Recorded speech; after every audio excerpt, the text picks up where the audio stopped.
नमस्कार, मी राखी पाटोळे. टहणटण्यांच्या या खास भागात आपल्या सगळ्यांचं खूप खूप स्वागत. आजच्या या स्पेशल एपिसोडमध्ये आपण भेटणार आहोत अभिनेत्री रवीना टंडनला. मात्र या आशयघन सिनेमातून रवीना आपल्या भेटीला येते. खरं तर बऱ्याच दिवसानंतर रवीनाचा नवीन चित्रपट येतोय, पण तरीही कमबॅक करताना रवीनानं अत्यंत गंभीर आणि महत्त्वाचा विषय निवडलाय. यामागचा थॉट नेमका काय होता, तिच्या या भूमिकेबद्दल आणि एकूणच या सिनेमाच्या प्रवासाबद्दल आपण जाणून घेणार आहोत. रवीनाकडूनच सुरुवात करूयात या गप्पांना. आईची वेगवेगळी रूपं आपल्याला बघायला मिळतात. कारुण्यापासून ते अगदी रौद्र रूपापर्यंतही प्रसंगी ते रूप कधी येतं, कोणत्या छटा आपल्याला बघायला मिळतात, या सगळ्यांमधला एक समुच्चय जो आहे तो आपल्याला मातृमध्ये बघायला मिळतोय. व्यावसायिक सिनेमांपासून ते अगदी प्रायोगिक सिनेमांपर्यंत आपल्याला म्हणता येईल असा प्रयत्न करणारी एक जातिवंत अभिनेत्री रवीना टंडन. वेगवेगळे प्रयोग तिने करून पाहिलेले आहेत आणि अर्थात आत्ता ती स्वतःला आजमावते एका वेगळ्या प्रयोगात, तो आहे मातृ.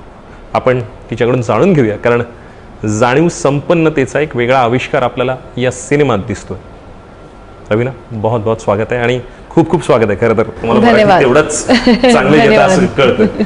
या सगळ्यात बोल शकता नाही, समजतंय. ग्रामर वीक है, हाँ व्याकरण थोड़ा वीक है, तो गलती होगी तो माफ कर देना.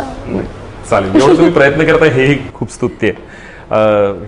कैसा रहा मातृ का एक्सपीरियंस, और ये यानी सत्ता हो या बहुत से अलग अलग किरदार आपने निभाए हैं. मोहरा की टिप टिप बरसा पानी वाली एक लुक भी हमारे जहन में, इम्तिहान जैसा अलग सिनेमा भी आपने दिया है. आज की दौर में ये करते वक्त वुमेन ओरिएंटेड फिल्म और एक उसका एक रुतबा एक अलग है और आपका करारपन वो भी अलग नज़र आ रहा है. ये अलग ही किस्म की एक सिनेमा है जिसे हम रियलिस्टिक सिनेमा कहते हैं. एंड मात्र जो फिल्म देखेंगे आप, एक बहुत ही छोटी सी फिल्म है लेकिन दिल से बनाई हुई फिल्म है. मैं कहूँगी कि ये फिल्म एक्चुअली लोगों जो प्रोड्यूसर्स हैं और जो मैं हूँ, एक हम लोग के दिल से उठी है, क्योंकि एक विषय है जिस पर हम समझते हैं कि आज हमारे देश में बहुत बड़ी समस्या बन चुकी है. औरतों की रक्षा, औरतों की सुरक्षा से बंधे हुए इतने सारे क्राइम्स हैं कि अब ऐसे लगता है कि शायद क्रिमिनल्स को अब लॉ से डर ही नहीं है. इस मुकाम तक हम पहुंच गए हैं आज हमारे देश में, जहां संख्या बढ़ती जा रही है. Crime against women, violence against women, कहीं ना कहीं वो संख्या नीचे नहीं आ रही है. और हम जिस दौर पर चल रहे हैं, जैसे कहते हैं कि new progressive India, 21st century में आ गए हैं, सब एडुकेटेड हैं, सब लिबरल माइंडेड हैं, लेकिन तभी भी क्यों ऐसा हो रहा है कि कहीं ना कहीं शायद हमारे लॉ में कुछ गड़बड़ है या हमारे सिस्टम में कुछ गड़बड़ है कि लोगों को लॉ से डर ही नहीं है. और तो ये समस्या उठाई है हम लोग ने इस फिल्म मात्र में, इसलिए ये मेरे दिल के बहुत करीब है. मेरी भी बेटियां हैं और मैं समझती हूँ कि कब तक हम बेटियां और अपनी बहुएं और अपनी बहनों को डर में जीने दें. क्यों नहीं, हम भी खुल के जी सकते हैं जब अगर हम चाहें. एंड आजकल स्पेशली जो आजकल एटीट्यूड, एक माहौल सा बन गया है देश में कि अगर कुछ ऐसा हादसा होता है तो ये बोलने के बदले में कि हमारे लीडर्स के हम शर्मिंदा हैं कि हमारी बेटियों और बहनों के साथ ये हो रहा है, हम उनकी रक्षा करना चाहेंगे और हम सुविधाएं ऐसे सुरक्षा और सिक्योरिटी ऐसी बढ़ा देंगे कि अब ऐसे हादसे न हो. वो बल्कि विक्टिम के ऊपर ही इल्ज़ाम डालते हैं, उसको ही शर्मनाक कर देते हैं.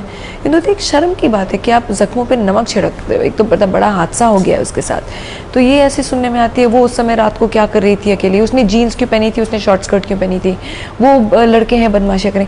ऐसे जब सुनने में आता है तो और as a woman I am living in a country जहाँ हमारे देश में औरतों को पूजा गया है, देवियों के रूप में देखा गया है. हम भारत माँ कहते हैं, हम गौ माता की रक्षा और उसकी प्रार्थना करते हैं. हमारी देवियाँ हैं, चाहे वो लक्ष्मी, सरस्वती, चंडी, काली, दुर्गा, जिस रूप में, सीता के रूप में आप देख लीजिए, हमने उनको पूजा है. हम अपनी नदियों को औरतों का नाम देते हैं. तो हमारी देश की औरतों की ये हालत क्यों, और कब बदलेगा ये समाज? ये क्यों ऐसा ये माइंडसेट बनते जा रहा है? जैसे कि मैंने कहा, हम लोग को 21st सेंचुरी में बल्कि आगे बढ़ना चाहिए. एक जेंडर इक्वालिटी, एक कंधे से कदम उठा के हमें कदम उठाना चाहिए, लेकिन वो नहीं हो रहा है, वो माहौल नहीं बन रहा है.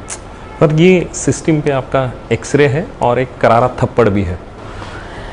जी हाँ, सही, ये फिल्म जैसे कि आपने कहा एक एक्चुअली सिस्टम पे करारा थप्पड़ है, ज़रूर कहूँगी, क्योंकि ये बहुत ही स्ट्रॉन्ग मैसेज के साथ आई है फिल्म।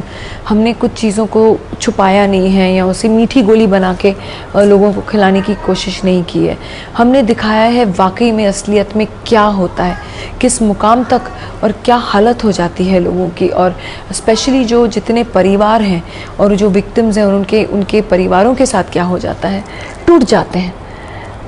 ये जो फिल्म 21 अप्रैल को आप देखेंगे, इसमें कोई सॉन्ग डांस नहीं है, गाने वगैरह नहीं है, नाइट क्लब सीक्वेंसेस नहीं है, कोई ऐसा हिट गाना वगैरह नहीं है। हाँ, एक बहुत खूबसूरत गाना राहत फ़तेह अली साहब ने गाया है जो बैकग्राउंड सॉन्ग है। कोई ऐसे नहीं कि हम वादियों में घूम रहे हैं और हम फॉरेन लोकेशंस दिखा रहे हैं। छोटी सी फिल्म बनी गई है लेकिन बहुत ही स्ट्रॉन्ग मैसेज, और हमारा मैसेज लोगों तक पहुँचे ये चाहते हैं। जहाँ तक के सेंसर बोर्ड है और लोगों को हम यही प्रार्थना करते हैं, लोगों को देखने दो, क्योंकि जब तक लोगों के जहन में बात आएगी नहीं कि कितनी ब्रूटैलिटी के साथ ये चीज़ें होती हैं, किस हैवानियत के साथ ये चीज़ें होती हैं, तब तक हम इस इनडिफरेंट रहेंगे। हम सोचेंगे हमारे साथ कभी होगा ही नहीं, ये तो दूसरों के साथ ही होते हैं, ऐसे किसी कहीं गाँव में होते हैं, ये तो हमारे साथ होगा ही नहीं। तो हम इनडिफरेंट ही रहेंगे, हमारा एटीट्यूड भी इनडिफरेंट रहेगा जब तक कि दूसरा हादसा हो और फिर हम पेपर में पड़े। लेकिन ऐसे एटीट्यूड बदलने से, अभी आप देखिए 6 महीने की बच्चियाँ, 3 साल की बच्चियाँ, 5 साल की बच्चियाँ भी आज सेफ नहीं है। इतना बदल गया है समाज। तो आपको लगता है वो हैवदन करके कॉन्सेप्ट है जिसमें ग्रीक जो मूर्ति है वो आधी पशु की है और आधी मानव की है? नरसिम्हा नहीं, हैवदन करके या ग्रीक या मिथोलॉजी। हाँ, तो उसमें है आधा पशु है और आधा मानव है। हाँ जी। तो उसमें ये रूप शायद पशु का ज़्यादा बढ़ते जा रहा है, ऐसा लग रहा है आपको ये सोसाइटी में? मैं कहूँगी शायद जो इसने किया है ये तो मतलब पशुओं में भी नहीं देखते हैं आप। कितने केसेस हम देखते हैं जहाँ एक कुत्ते ने एक जो शेर बाघ का बच्चा बिछड़ गया है उसको अपना लिया है, ऐसे करके कितने देखते हैं हम। हाँ, ऊपर वाले पशुओं को बनाया ऐसा है कि वो एक दूसरे को खा के जीते हैं। ये हमारी इकोलॉजिकल साइकिल है, सर्वाइवल है, वो उनको बनाया गया है उस तरीके से। लेकिन जो जैसे कि निर्भया के केस में आपने देखा, वो तो अलग किस्म की एक बीमारी जो दिमाग होता है, जो इंसान तो मैं कहूँगी नहीं उस आदमी को, जिस हैवानियत से कि आपने तो किसी पिक्चर में भी नहीं देखा होगा, सोचा भी नहीं होगा किसी के जहन में कि कोई एक सलिया घुसा के किसी इंसान की अंतड़ियाँ खींच सकता है। ये तो कभी सोचा भी नहीं होगा। वो तो गायब हो गया, वो लड़का, वो तो छूट गया, उसको तो सुइंग मशीन दे दिया, मतलब सिलाई की मशीन दे दी, उसको 12,000 दे दिए, उसको तो इनाम दे दिया गया। लेकिन ज़िंदगी भर के उस माँ के तो आंसू सूखे ही नहीं, वो तो ज़िंदगी भर की सज़ा भुगत रही है। उसको न्याय कब मिला, उसको इंसाफ क्या मिला? आपके यानी क्रिएटिविटी और बिजनेस दोनों आपके घर में है और आपने बहुत बचपन से ये सब देखते हैं, आज तक आप देख रहे हो, डिस्ट्रीब्यूशन तक सब आपके ही घर पे होता है। तो किस तरह से जो फिल्में हैं उसकी रूहानीपन ज़्यादा इम्पोर्टेंस है या आपको लगता है कि उसका बिजनेस, दोनों मॉडल? देखिए, कुछ पिक्चरें इमोशनली बनती हैं और कुछ पिक्चरें सिर्फ कमर्शियल वैल्यू से बनती हैं। अब जिस तरीके से हम लोगों को मात्र की फिल्म ट्रेलर लॉन्च के बाद जो रिएक्शंस मिले हम लोग को सोशल मीडिया पे, और जिस तरीके से सुपरहिट हो गया है हमारा ट्रेलर भी ऑलरेडी, हम लोग सोचते हैं कुछ तो हम कायम कर पाए, क्योंकि मकसद ये है कि जितने लोगों तक ये अवेयरनेस, ये जागरूकता फैले। और मैं ये नहीं कहूँगी सिर्फ मर्दों तक ये बात फैले, मर्दों की हाँ जिम्मेदारी ये मैं सोचूंगी कि आप अवेयरनेस ऐसे सोचिए कि आप अपने वर्क प्लेस में और यंग बॉयज़ जो अपने कॉलेजेस में, स्कूल में, और ये सोचिए कि हाँ हमें जो बगल वाली महिला है उसको उसकी रक्षा करनी सोचनी चाहिए, उसको रिस्पेक्ट देना, उसको आदर देना सीखना चाहिए, एंड थोड़ी जिम्मेदारी भी उठाएं। अगर आपकी कोलीग्स लेट रात को घर जा रही हैं या कैसे जा रही हैं, कुछ ना कुछ ऐसे बनाइए कि 2 जन आप लोग साथ में जाएं, या जो रिक्शा वाला है या टैक्सी वाला है, उबर वाला है, उसकी फ़ोटो लें, गाड़ी का नंबर लें और उनसे फ़ोन पे बात करते जाएं जब तक वो घर पहुँचे। ऐसी चीज़ें आई थिंक हम लोग को भी रिस्पॉन्सिबिलिटी देनी चाहिए, क्योंकि बहुत आसान है लोगों को और लॉ को और सिस्टम को ब्लेम करना, लेकिन कहीं ना कहीं हमारी भी जिम्मेदारी, इनिशिएटिव लेना बहुत ज़रूरी। और मैं औरतों को भी ये बोलूँगी, जो हार्डेंड क्रिमिनल्स हैं उनकी भी तो माएँ थी, उनके भी घर में होंगी औरतें, तो उन औरतों की परवरिश का क्या? हम औरतों की भी जिम्मेदारी होती है कि हम अपने बच्चों को, अपने लड़कों को, अपने बेटों को सिखाएं कि जो तुम्हारी बगल वाली महिला है वो किसी की बहन है, किसी की बेटी है, आगे किसी की बीवी बन सकती है, किसी की माँ बन सकती है। तो आप उसे आदर करना सीखे, उसकी रक्षा करना सीखे।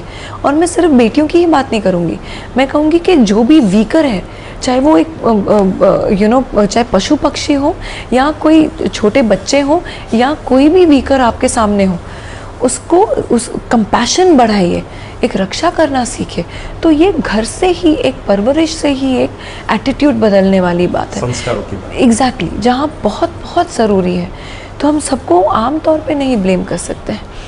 तो ये पिक्चर उस इमोशन से बनी है। और जिस तरीके से जो ट्रेलर्स जो हमको कहाँ कहाँ से सोशल मीडिया से लोग भेज रहे हैं हमको लिंक्स कि आप देखिए क्या रिएक्शन आ रहा है, लोग एक्चुअली 4-5 जन बैठ के ट्रेलर्स देख रहे हैं, उसके ऊपर रिएक्ट कर रहे हैं और बातचीत कर रहे हैं। तो एक बातचीत शुरू हो गई है जो यूथ तक पहुंच गई है। हम उसको ही अपना सक्सेस भी समझते हैं। और वो ट्रिगर बहुत ज़रूरी है आज की हालत में।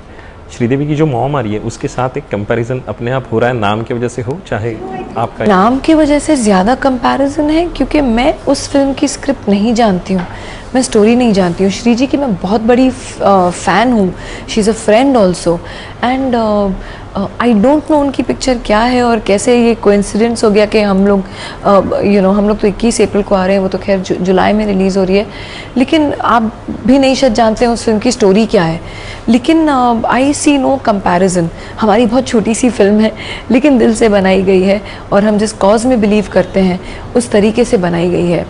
तो just wish us all the best, that's it. और वुमेन सेंट्रिक फिल्म जो ज़्यादातर ये 3 महीने में ज़्यादा दिखाई दे रही है, आगे के 3 महीने भी वुमेन सेंट्रिक फिल्म के है, कैसा लग रहा है आपको? और जो कमोडिटी के तौर पे एक्ट्रेसेस को देखा जा रहा था इंडस्ट्री में, और अभी जो बदलने का बहुत बदलाव आ गया है। अब आप लगातार देखिए कितनी सारी फिल्में आ गई। मेरी कॉम आई विच वॉज इंस्पिरेशनल, NH10 आई, पिंक आई, अब मात्रा आ जाएगी, मॉम आ जाएगी, आगे शबाना बनी है। तो मैं समझती हूँ कि बहुत ही अच्छा दौर है हमारे फिल्म इंडस्ट्री की औरतों के लिए, कि ऐसा एक समय आ गया है कि नियरली एवरी वीक एक फीमेल ओरिएंटेड फिल्म और इतनी स्ट्रॉन्ग मैसेज के साथ रिलीज़ हो रही है। तो कहीं ना कहीं it is a great change, I think it's a very good change.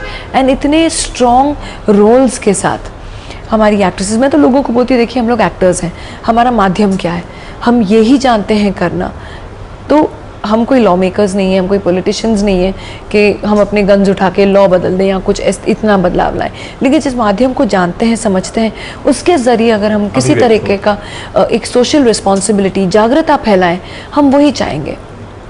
आप हार्डकोर महाराष्ट्रियन हो, महाराष्ट्रियन खाना कौन सा वाला पसंद है आपको? मेरा फेवरेट तो एक्चुअली जो मसाला यूज़ होता है, स्पेशली जो हमारी कोंकण बेल्ट भी है और जो जहाँ हार्डकोर जो वो, मुझे याद है जब भी मैं कमालिस्तान जाती थी उधर का मिसल पाव इतना फेमस था, एंड अपना वड़ा पाव, वो तो मैं लाइफ में मिस नहीं कर सकती हूँ, वो मेरा सबसे ज़्यादा फेवरेट है। लेकिन जो टिपिकल वो जो महाराष्ट्रन मसाला होता है ना, जिसमें अब तो मैं खैर वेजिटेरियन हो गई हूँ, लेकिन बचपन में जो वो मटन बनता है, टिपिकल महाराष्ट्रन मटन, वो मुझे बहुत मज़ा आता था। प्रॉन्स, जो मेरे मेकअप आर्टिस्ट थे प्रवीण दादा, वो अब गुजर गए, नहीं रहे, लेकिन वो मेरे लिए ऑलवेज वो प्रॉन टिपिकल महाराष्ट्रन स्टाइल में बना के लाते थे पहले। लेकिन जैसे कि मैंने कहा now I have turn vegetarian, तो अब वो चीज़ थोड़ी मिस करती हूँ, लेकिन वड़ा पाव के साथ अपना दिल बहला देती हूँ। मराठी फिल्म में आपने हालांकि की भी थी शायद, मैंने की थी, अनफॉर्चुनेटली रिलीज़ नहीं हुई। वो भी बहुत ही प्यारा सब्जेक्ट था। वो एक मदर और सन की स्टोरी थी, छोटे बच्चे की, और उनका फादर जो आर्म्ड फोर्सेस में है और वो मिसिंग हो जाते हैं और उनकी फैमिली क्या किस सिचुएशन से गुजरती है, वो उसके ऊपर निर्भर थी। बहुत ही प्यारा खूबसूरत सी स्टोरी थी। मुदस्सर अजीज़ जी ने बनाई थी वो फिल्म, एंड अनफॉर्चुनेटली वो रिलीज़ नहीं हुई। लेकिन आई एम होपिंग कुछ और अच्छा ऐसा सब्जेक्ट आए मराठी में जो मैं कर पाऊँ, क्योंकि मेरा जैसे कि मैंने कहा व्याकरण इतना शायद साफ़ नहीं है, लेकिन मेरी प्रोनाउंसिएशन बहुत चांगली आए। पर मराठी फिल्में देखती हो आप? देखना हुआ सैराट पर? अभी recently Sairat was the biggest thing that happened, या आई हैव सीन इट। कैसा लग रहा है? एक रीजनल इंडस्ट्री एक बदलाव के दौर में है और बहुत अच्छी बात है। मैं बल्कि लोगों को बोलती थी कि उस ज़माने में जब तेलुगु इंडस्ट्री और तमिल इंडस्ट्री भी इतनी स्ट्रॉन्ग थी, एंड अभी हमारी महाराष्ट्रन इंडस्ट्री और बिहारी इंडस्ट्री भी इतनी स्ट्रॉन्ग हो गई है, पंजाबी इंडस्ट्री इतनी स्ट्रॉन्ग हो गई है। आई थिंक इट्स ग्रेट, क्योंकि कहीं ना कहीं हमारी जो हिंदी फिल्म इंडस्ट्री थी, स्पेशली बॉम्बे में रहकर, वो मॉडर्नाइजेशन ज़्यादा आ गया था। कहीं ना कहीं जो मासेस के साथ कनेक्ट था वो मिस हो रहा था। क्योंकि जब हम पिक्चरें बना रहे थे, हम टोटल देश के लिए बनाए, लेकिन हम बॉम्बे में रह के भूल जाते थे जो गाँव में लोग वो कभी आइडेंटिफाई नहीं कर पाते थे। और मैं एक्चुअली डायरेक्टर्स को बोलती थी कि आपको मालूम है आपकी तेलुगु फिल्म आपकी हिंदी फिल्म से क्यों ज़्यादा बड़ी हिट है? क्योंकि अभी तक वो अपनी फिल्में गाँव में शूट करते हैं और उधर की सभ्यता दिखाते हैं, अपने कल्चरल रूट्स दिखाते हैं। जहाँ हम लोग ये डिस्को सॉन्ग्स और इसमें उसमें इतने घुस गए थे कि हम जो हॉलीवुड में बनती थी पिक्चरें उसका सीन टू सीन कॉपी करके हम लोग बॉम्बे में बनाते थे। तो वहाँ थोड़ी I think it needed focus again. So that's why I value, और स्क्रिप्ट्स इतनी पावरफुल होती हैं, स्टोरीज इतने पावरफुल होते हैं। So I really respect and appreciate our regional cinema and I enjoy watching films. मैंने कितनी तेलुगु फिल्म्स, कितनी मराठी फिल्म्स और कितने देखे मैं। अब वो एक जो मराठी फिल्म आई थी दादा साहेब फाल्के के ऊपर, हरिश्चंद्राची factory, it was fabulous. What a film! एक एक फ्रेम क्या था उस फिल्म का, क्या क्वालिटी थी उस फिल्म की। I have seen these films, मुझे नाम नहीं, I remember what the topic was, but I have seen these films. मुझे शौक है ये फिल्में देखने का। सुपर्ब।